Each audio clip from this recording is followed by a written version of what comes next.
बिस्मिल्लाहिर्रहमानिर्रहीम। लाखों दरूद पाक हज़रत मोहम्मद सल्लल्लाहु अलैहि वसल्लम और आप सल्लल्लाहु अलैहि वसल्लम की आल पर।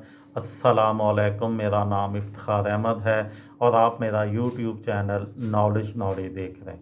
असहाबे कहफ के मुतल्लक एक सीरीज़ शुरू की हुई है। उस सिलसिले में आज की वीडियो का उन्वान है सदियों की नींद और सबक। तफसीर में लिखा है कि ये लोग कमोबेश 196 साल सोते रहे और कैसर थियोडोरस की सानी की सल्तनत के 38वें साल 446 या 447 ईस्वी में बेदार हुए। इस अरसे में मसीही मुबल्लगीन की कोशिशों से रूमी शहनशाह कस्तंतीन जो 237 से 272 ईस्वी मसीही हो चुका था, जिसके नतीजे में सारी रूमी सल्तनत में मसीही मज़हब फैल गया था। चुनाचे ये लोग बेदार हुए तो हर तरफ मसीहत का गलबा था। कुरान पाक में कहा, हमने इस तरह अपनी कुदरत से लोगों को उन पर मुत्तला कर दिया ताकि वो जान लें कि अल्लाह का वादा सच्चा है और क़यामत के आने में कोई शुबा नहीं है। तफसीर में लिखा है, ऐसे हालात पैदा कर दिए कि लोग उनकी तरफ मुतवज्जा हुए और तहकीक व तफ्तीश के नतीजे में किसी को शुबा नहीं रहा कि ये इस ज़माने के लोग नहीं हैं।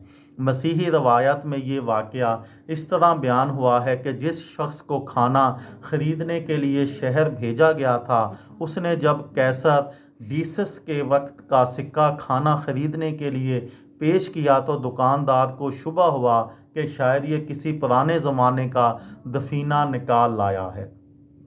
उस पर दोनों में तकरार होने लगी और लोग जमा हो गए, हत्ता के मामला हुक्काम तक पहुंच गया। वहां जब सवालात हुए तो उस शख्स ने यह सुना कि कैसर डीसस को मरे ज़माना गुजर चुका है, तो वो दंग रह गया। चुनाचे कुछ देर तक बिल्कुल दम बखुद रहा और फिर अपनी दास्तान सुना दी। उसे सुनकर हुक्काम भी हैरान हुए और उसी को लेकर उस गार की तरफ चले जहां वो और उसके साथी छुपे हुए थे। लोगों का एक अंबोह कसीर हजूम भी उनके साथ था। वहां पहुंचकर ये बात पूरी तरह तहकीक हो गई कि वो वाकई कैसर डेसिस के ज़माने के लोग हैं। नए रूमी हुक्मरान कैसर थियोडोसिस को इसकी इत्तला दी गई तो वो उनसे मिलने पैदल चलकर आया। बयान किया जाता है कि उसके बाद ये सातों नौजवान गार में जाकर लेटे और यकायक वफात पा गए।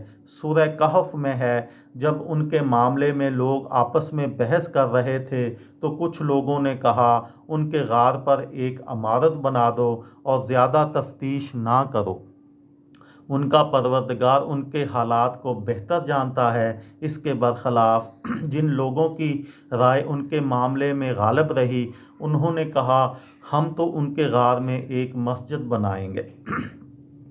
गामदी लिखते हैं, अरब के अहले किताब उन्हें असहाब रकीम कहते थे। बाज़ ने शीशे की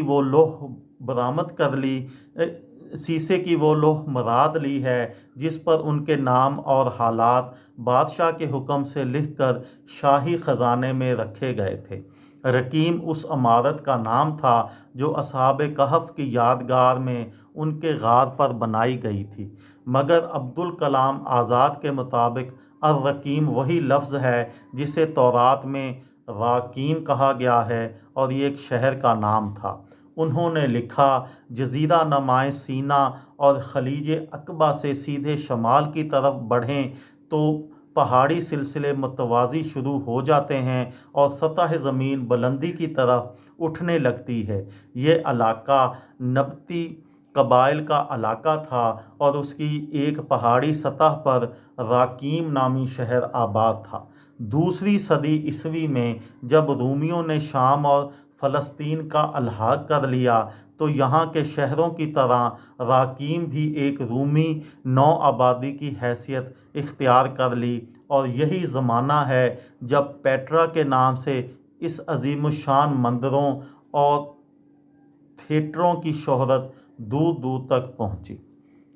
یہ تھی میری آج کی ویڈیو. کسی دوست کو، کسی بھائی کو، کسی بہن کو فائدہ ہو تو مجھے دعاؤں میں یاد رکھیے گا. دل دل پاکستان، جان جان پاکستان. السلام علیکم.